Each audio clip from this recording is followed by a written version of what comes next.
Europe 1.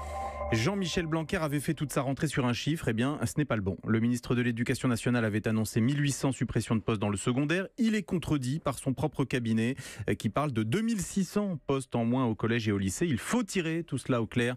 Défi relevé par notre spécialiste éducation Virginie Salmen. Le ministre a dit et répété le chiffre de 1800 suppressions de postes, en omettant de préciser qu'il s'agissait en réalité non pas du nombre total de postes supprimés, mais du solde, la différence entre les créations et les suppressions. Parce qu'il y aura des postes en plus en primaire, mais des coupes chez les profs du collège et du lycée.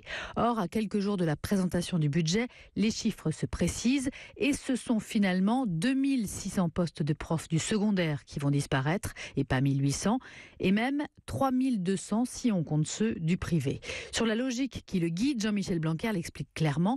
Il s'agit, dit-il, du grand rééquilibrage que tout le monde réclame entre le primaire et le secondaire et qui n'a jamais été fait.